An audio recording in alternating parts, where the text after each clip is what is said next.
किसान की आवाज चैनल के लिए मैं रमेश बिंद। आज के वीडियो में हम पोल्ट्री फार्म के बारे में बात करेंगे। एक ऐसे किसान से हम आपकी मुलाकात करवाएंगे जो कि अपना सपना साकार करने के लिए पोल्ट्री फार्म को चुना और 250 बच्चों से ये पोल्ट्री फार्म शुरू करके आज कहां से कहां तक पहुंच गए हैं। तो ये सफर इन्होंने कैसे पूरा किया है, इनसे हम चर्चा करेंगे। और पोल्ट्री फार्मिंग में किन किन बातों का विशेष ध्यान देना चाहिए जिससे कि आपको नुकसान न हो जाए, ये सारी जानकारियां आज के वीडियो में आपको मिलेंगी। हमारा वीडियो शुरू से अंत तक देखें। निश्चित रूप से आपको पोल्ट्री फार्म के बारे में एक अनुभवी किसान से जो जानकारियां मिलेंगी आपके लिए फायदेमंद होंगी। यदि आपने हमारा चैनल अभी तक सब्सक्राइब नहीं किया है तो अभी सब्सक्राइब कर लें। तो आइए शुरू करते हैं आज का वीडियो।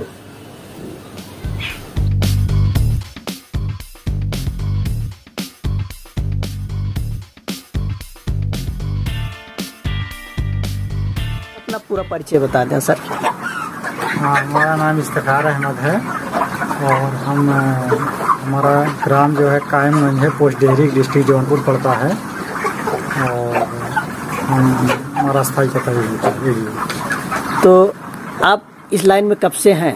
करीब नियर अबाउट हम 12 साल से हैं इस लाइन में।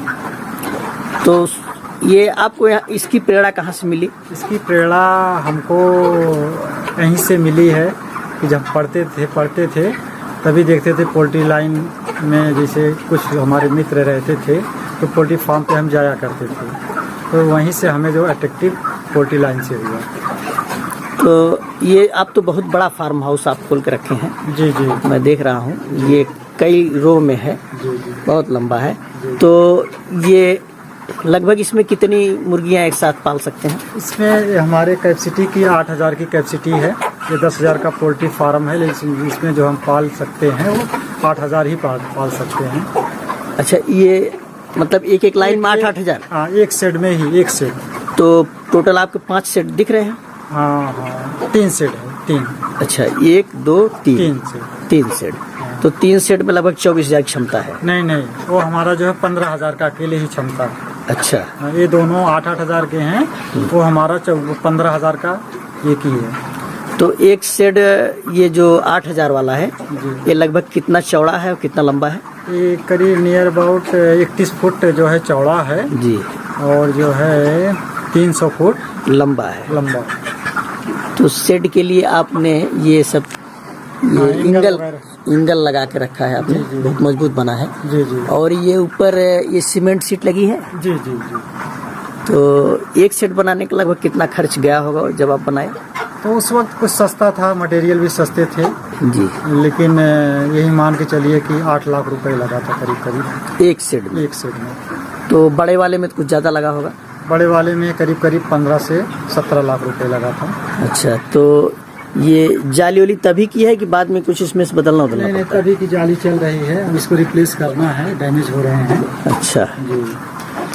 तो ये आप अपना घर से पैसा लगाए थे कि लोन भी लिए थे? नहीं, लोन नहीं लिए थे, हम बहुत छोटे से स्टार्ट किए थे, 250 बर्ड से स्टार्ट किए थे जी, 250 से जी। आज हमारे पास जो है 35,000 की कैपेसिटी है। अच्छा, इसमें आपने कभी लोन नहीं लिया, सब्सिडी वगैरह के बाद? नहीं, कभी हमने लोन नहीं लिया, अप्लाई ही नहीं किया गवर्नमेंट से हमने। जी, आप धीरे धीरे ग्रो किए? हाँ, धीरे ग्रो किए। तो आप बच्चा कहाँ से लाते हैं?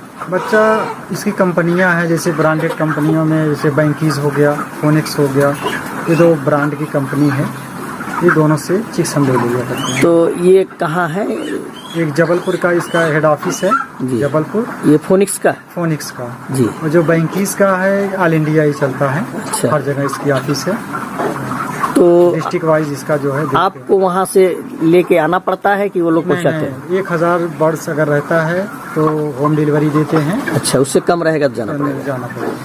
तो 1000 बर्ड्स का मतलब यहाँ तक अगर वो पहुँचाते हैं तो किराया लेके कितना पड़ जाता है? किराया नहीं लेती, वो कंपनी रेट खोलती है। जैसे आज का रेट है 50 रुपए, तो 50 रुपए पर बर्ड हिसाब से पैसा मतलब चेंज होता रहेगा। हाँ।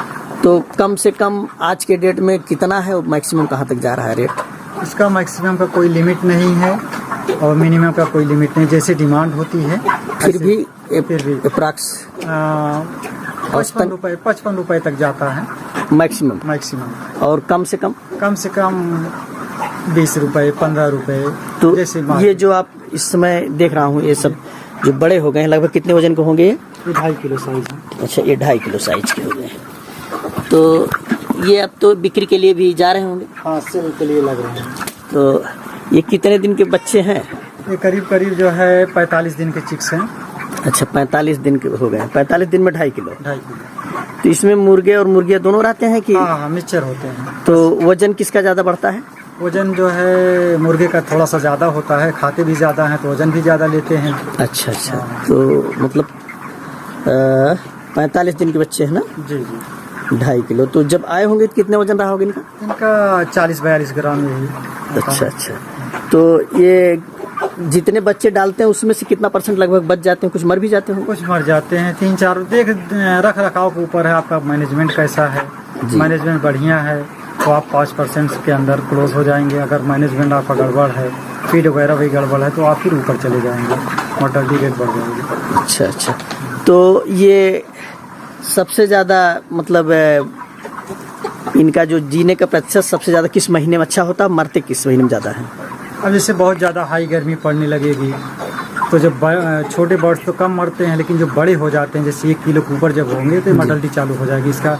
इसलिए कि टेम्परेचर बढ़ता है, टेम्परेचर बढ़ता है तो उसको मेंटेन रखने के लिए आप स्प्रिंकलर वगैरह लगाएंगे जी, जूट का पर्दा लगाएंगे, उस पर फुहारे से पानी आएगा तो जो है टेम्परेचर आपका जो है 35-36 अगर मेंटेन रहेगा तो फिर बर्ड्स को मरना नहीं संभावना का।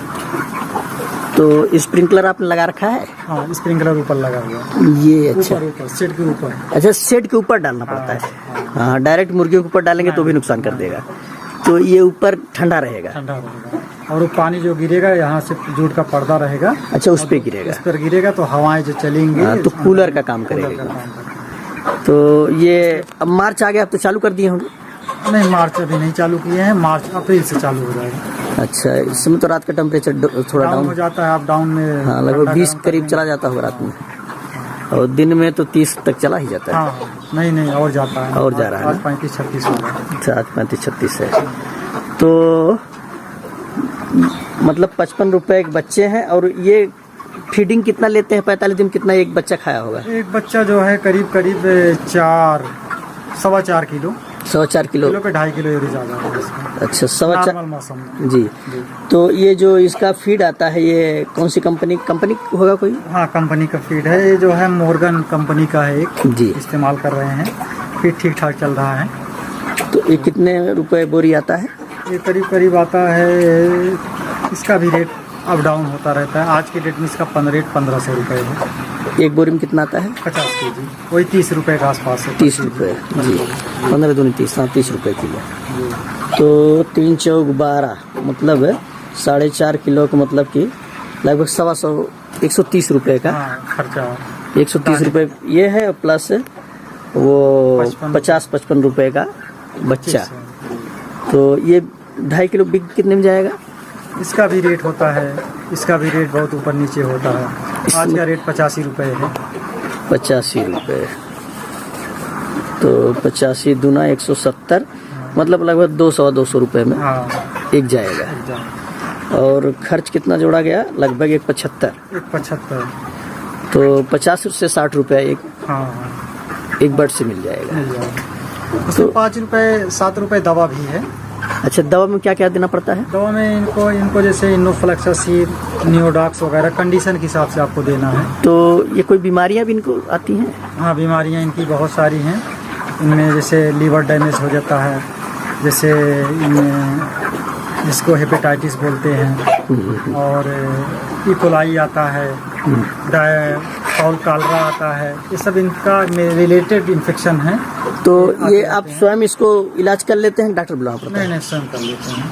पहले आते होते थे लेकिन अब खुद कर लेते हैं। जानकारी हो गई, जानकारी हो गई क्या कंडीशन है, क्या है, कैसे कब क्या देना है, वैक्सीनेशन वगैरह इसकी टाइमली करो तो कोई दिक्कत नहीं आती। अच्छा, ठंडियों में भी दिक्कत बहुत आती है? हाँ, ठंडियों में जब टेम्परेचर डाउन होता है तो चिक्स में बहुत ज़्यादा दिक्कत आती है, जैसे बच्चे छोटे जो हैं। अच्छा अच्छा, हाँ, उनमें ज़्यादा दिक्कत आती है।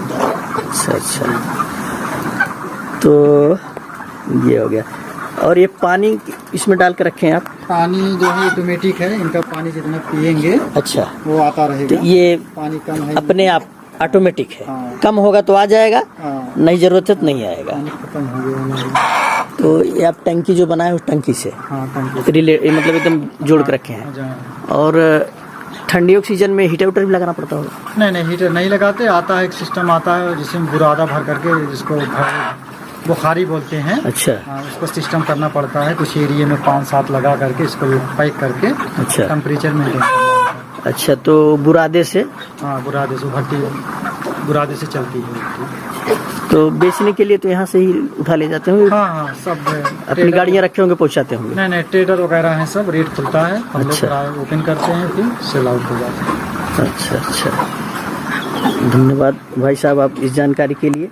और भी कुछ इस बारे में बताना चाहेंगे, जो हमारा कोई नया पालना चाहे तो उसके लिए क्या सलाह देंगे? नया पालने के लिए क्या है, थोड़ा सा आप जैसे यूट्यूब वगैरह देखते हैं तो उसमें बहुत सारी जानकारियाँ मिलती हैं, देखना चाहिए, उससे बड़ा नॉलेज मिलता है। हम लोग जब देखते थे, पहले पालते थे तो यूट्यूब का सिस्टम ही नहीं था, तो हम लोग तो ऐसे ही अंधेरे में आए थे। लेकिन अब जो पोल्ट्री फार्म करना चाहता है, यूट्यूब के माध्यम से उसको बड़ी आसानी हो जाती है, बहुत सारी चीज़ें उसको मालूम पड़ जाती हैं, कौन सी दवा कब कैसे। अच्छा, एक चीज़ छूट गई, इसमें ये कौन सा मतलब वैरायटी के बच्चे जो है? इसमें 2-3 वैरायटी के बच्चे हैं। एक का 400 आता है जो बैंकिस कंपनी का है जी, हार्वर्ड का आता है जो स्काईलार्क का है, और सारी ये P95 आता है, सब अदर इसकी ब्रीड हैं। लेकिन सबसे जो प्योर ब्रीड है जो हमारे एटमॉस्फेयर में बहुत ज़्यादा चलती है, जैसे यूपी के लिए खास करके जी, इसका काफ 400 है। काफ 400, तो इसमें कोई है जिसको आप दिखाएंगे? हाँ, यही सब ये अच्छा, सारे के सारे एक वैरायटी है, एक ही वैरायटी काफ 400? काफ 400 वाली। अच्छा अच्छा, ये बैंकिस कंपनी का है। अच्छा, तो ये घर पे सप्लाई दिए थे। ये सामने क्या लगा के रखे हैं? वो जो गैस ब्रीडर है, वो गर्मियों में जैसे ठंडी में हाँ चिक्स आता है टेम्परेचर देने के लिए, हाँ, उसका कनेक्शन होता है, कनेक्शन तो उसमें से गर्मी निकलती है? हाँ, तो जलता है, बर्नल है।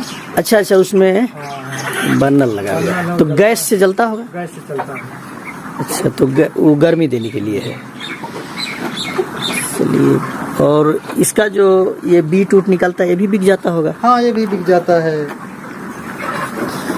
इसमें बिक जाता है, आसानी से बिक जाता है, अवेलेबल रहता है, लोग ले जाते हैं। तो खेत में भी डालने के लिए, मछली पालन में भी इसका उपयोग होता है? उपयोग होता है। अभी आप बता रहे थे थोड़ा देर पहले भट्ठे में भी? हाँ, भट्ठे में भी यूज़ हो रहा है, लोग कर रहे हैं कुछ लोग। अच्छा, ईंट पकाने के लिए? ईंट पकाने के लिए इस फैक्टर हैं उसके बारे में बताएंगे? रिस्क फैक्टर ये है कि जैसे इन्फेक्शन लग गया का वजह से नहीं, इन्फेक्शन लग गया, एक आपको जानकारी लेनी पड़ेगी कैसे इन्फेक्शन लगा।